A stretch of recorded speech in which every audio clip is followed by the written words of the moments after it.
Unit 7, progress check, free response questions, part A, number 1, no calculator.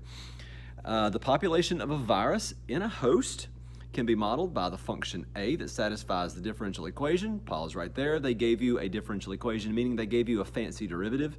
And they said A is measured in millions of virus cells and T is measured in days, which really means this is virus cells per day. This is a rate of change.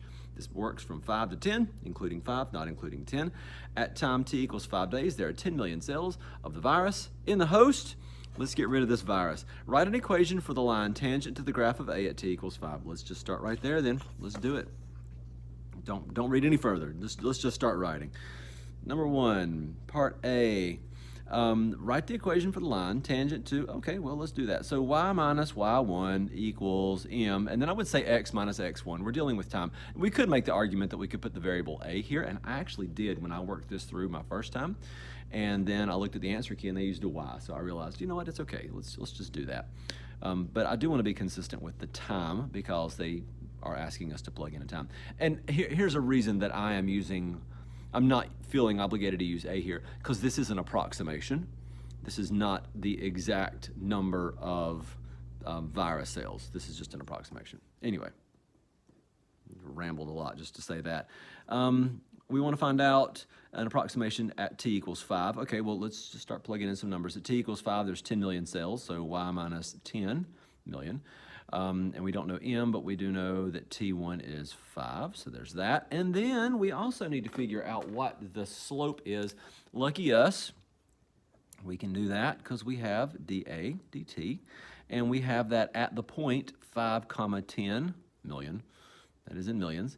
And so we'll put, I'm using this right here, so T minus 1/5 A, so T minus 1/5 of A, and that gives me 5 minus 2, so 3.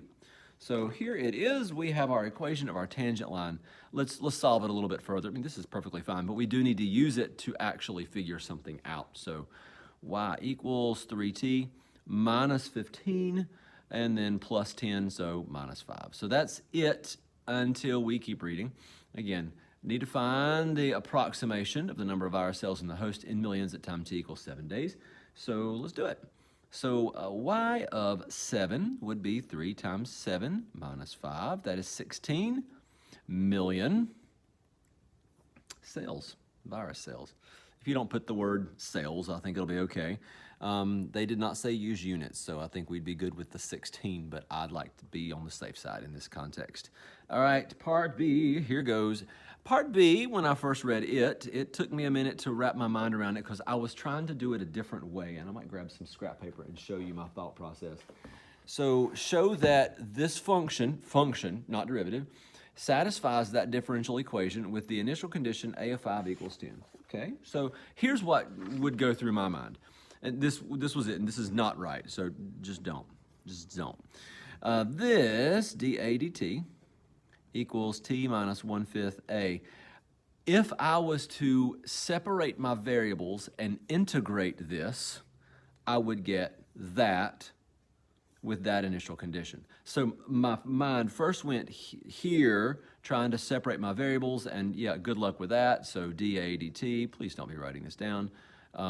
Oops, let's not say equals, plus 1/5 A equals T, and then we would need to bring the T over, so dA plus 1/5 A equals T dt. I am wrong, and here's why. If I multiply by dt, it goes here as well. And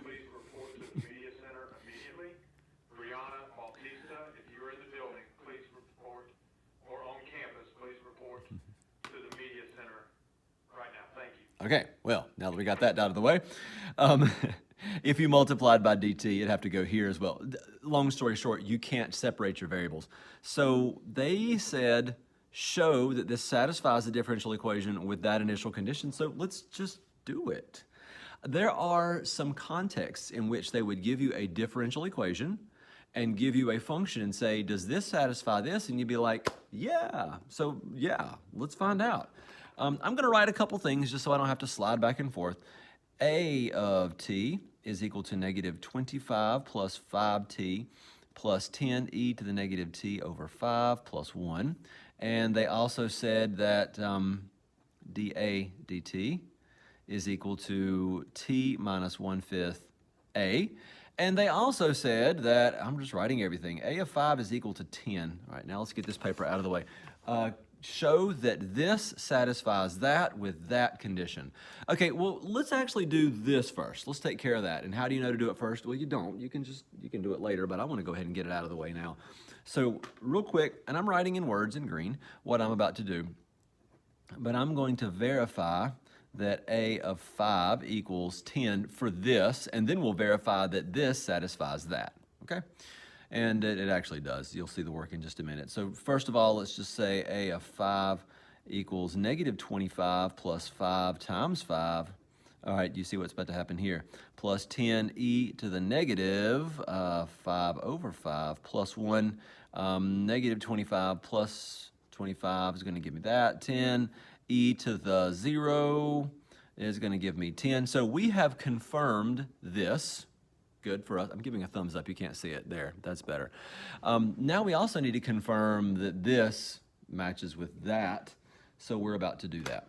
So let's take the derivative of this. I thought the derivative of this was that. Yeah, hold your horses. Hold your horses. So here goes. A prime. I'm going to call it A prime. I could also call it dA dt. Same thing. And the derivative of negative 25 is gone. The derivative of 5t is 5. The derivative of this term involves a product rule. I'm sorry, I lied. Chain rule.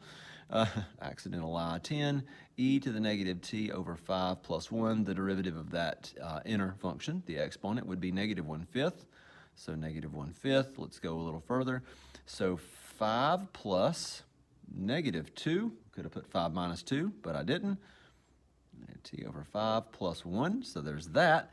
And what we're going to do now is plug this right here. Okay, I'm taking a lot of space on my paper here. But everything that's about to happen is going to happen from here. So switching colors again, I'm just having so much fun switching colors, can't even stand it. So dA dt equals t minus 1/5 a. Let's start plugging stuff in. We found a derivative, and it was 5 plus negative 2. Let's just call it 5 minus 2. Where's that white out? There it is. 5 minus 2 e to the negative t over 5 plus 1 equals t minus 1/5 a. Don't put a. You have a function for a that we're verifying, so let's plug it in as well. So negative 1/5, negative 25 plus 5t plus 10e to the negative t over 5 plus 1. And we'll continue to work through this. And if we have a true statement where we have something equal to itself, then yes, we have verified it. And then we'll move on to part C. So let's proceed. 5 minus 2e to the negative t over 5 plus 1 equals t plus 5. Oh, looks like some stuff's about to cancel. Minus t. Yeah, man, I'm seeing some cancellation. Negative 1/5 times 10, so plus 2e to the negative t over 5 plus 1. And lots of stuff is about to cancel. I messed up just a little bit right here. Let's fix it. That negative 1/5 times 10 is going to give me a negative 2. And let's go a couple steps further. This t minus t cancels out. How lovely is that? This 5 on this side cancels with this 5 on this side, and we are left with a true statement of negative 2e to the negative t over 5 plus 1 equals negative 2e to the negative t over 5 plus 1, and we have a true statement. So we have indeed shown that this function satisfies that differential equation with that initial condition, and that initial condition was verified here. When I first read the problem, I thought the initial condition was irrelevant, but I need to verify that it is part of it and that it works, and it does. Well, it does right there. Okay, let's move on to part C, and things are about to get a little bit wacky. Quite a bit wacky on this one. And so I'm going to read and write at the same time, which is kind of ironic because my last name is Reader, not Writer. Not number 3, it's part C. So part C is Let's see. The host receives an antiviral medication. The amount of medication in the host is modeled by the function m that satisfies this differential equation. Negative 1/2 and then m over t plus k. Now, if you're looking at this and thinking you're overwhelmed with variables, don't worry. We'll deal with that in just a moment. M is measured in milligrams. Everything they're telling us now is super important. M is measured in milligrams, T is measured in days since the host received the medication, and K is a positive constant. It sounds to me like we're going to have to figure out a lot of stuff like what K is. There will be a constant C that'll pop up. We'll have to figure that one out as well. So if the amount of medication in the host is 30 milligrams at T equals 0 days and 50 milligrams at time T equals 3 days, what is M of T in terms of T? Okay, let's slow down. They gave us a differential equation.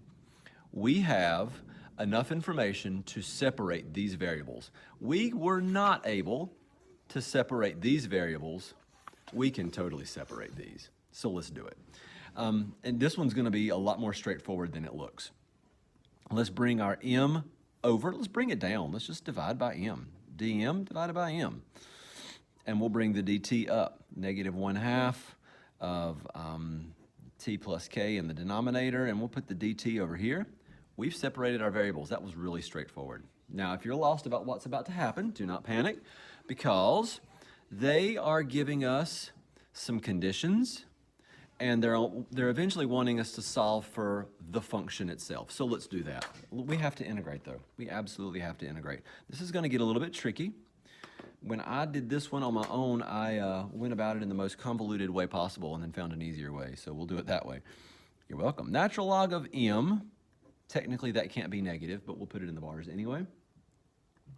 And we are going to integrate this side right here. And let's just go ahead and put the negative 1/2 as if it was in the front. The integral of dt over t plus k. Okay, k is a constant, just like 5 or 12 or, natural log of 2 or something, whatever it is.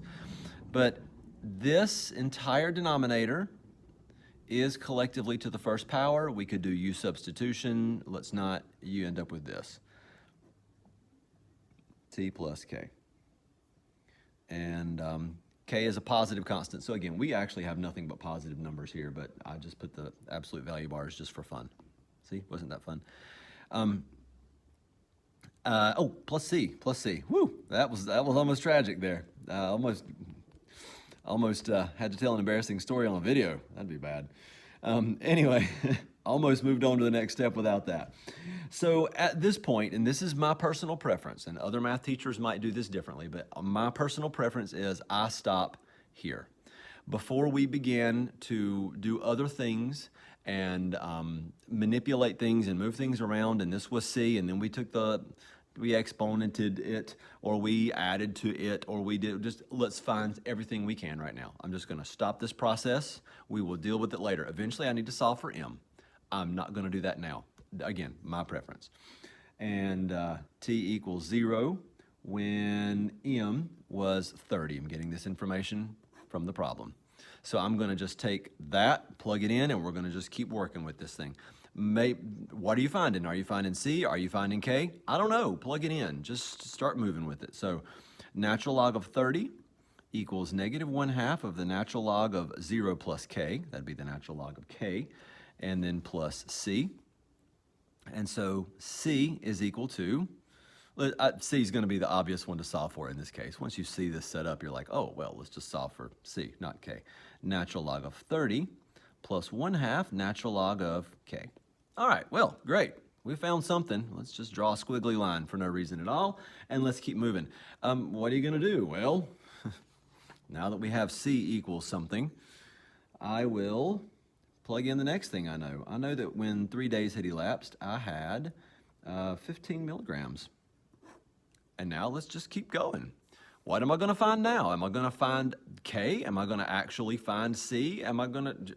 I don't know. Let's go. So I'm back up here, actually, plugging things in here. But instead of C, I'm going to use all that. And it's going to look a little nasty, but we'll deal with it. So the natural log of m, that would be 15, equals negative 1/2 natural log of 3 plus K. Still don't know what K is. Plus C I'm double checking my work as I go here. Okay, yeah, C, natural log of 30 plus 1/2 natural log of K. All right. Well, now we need to find K. And it's going to get a little messy, but that's okay. We will deal with it. We will deal with it, and it will not be as bad as you think. Trust me, it will not. Let's put a few things together. Sorry, I was pausing to think. Natural log of 15 equals, okay, natural log of 3 plus k to the negative 1/2. By the way, that is like dividing by square root. Plus natural log of 30 plus natural log of the square root of k. That's like k to the 1/2. All right. Continuing to move some things around. So the natural log of 15 equals the natural log of, okay, let's use some rules that we know. Whenever you're adding, you really multiply. So I really have, and if I'm stretching this process out way too long, don't panic, I have this times 30 times the square root of k. And so what I really have is this. I have the natural log of 15, which is equal to the natural log of, okay, well, this negative exponent moves it down. So 30 square root of k over 3 plus k, and it is to the 1/2 power. We'll go ahead and call it a square root. All right, one little step I can do here that's going to make my life so much easier. Still solving for k, by the way. E to this power equals e to that power. It wipes out our e's and our natural logs, and I am left with a problem that is much easier to solve. 15 equals 30 square root of k over the square root of 3 plus k. This is a fun one, I tell you what. Let's cross multiply. So 15, this is not the only way to solve this one, by the way. As I was working through it, I thought, ooh, I could have subtracted that already from the natural log of 15. Had some somewhat like terms together. Well, they are like terms. 30 square root of k. Let's go ahead and divide by 15, right? I mean, you don't have to, but you could. So divide by 15. And then we will square both sides, which will break us out of those square roots. That's 4 because we squared the 2 as well. And that means that subtract 3, 3k equals 3, so k equals 1. Yes, we're done. No, we're not. No, we're not. Sorry, we're not. What did the question ask? I don't know, got lost, but I was having fun. If you get lost while you're having fun, it's okay. If the amount of medication in the host is this and this, what is the function in terms of t? Oh, we have to solve for m. Okay, well, cool, I can do that. So I'm gonna, now that I've written all over the paper, let's bring the work back up to the top. I'm gonna start back from here. But instead of I'm pointing at the wrong letter. Instead of k, I'm gonna put a 1. And instead of c, I'm gonna put this, but we'll clean it up a little bit too, okay? So the natural log of the absolute value of m's positive, let's just drop the bars now, equals negative 1/2 natural log of t plus k, oh, that's t plus 1. So t plus 1, and that won't be negative. Time is positive, 1 is definitely positive, of course, plus c, which would be the natural log of 30, plus 1/2 natural log of 1. Okay, let's clean a few things up here. We can do this. Natural log of m equals natural log of t plus 1 to the negative 1/2. We've already addressed what that really does. Plus the natural log of 30, and then half the natural log of 1. Well, the natural log of 1 is 0, so half of 0, that's just 0. That works out pretty well. And at this point, let's just raise everything. Nah, let's not. Natural log of m. You got to know your log properties for this one. Equals natural log of 30 over the square root of t plus 1. And now let's e this. That's not a mathematical operation to e something, but e to this power, e to this side equals e to that side. So m, oh, we're at our final answer now. M of t equals, these two cancel, and I have 30 over the square root of t plus 1. We have found k, we have found c, we've plugged everything in that we need. We are done.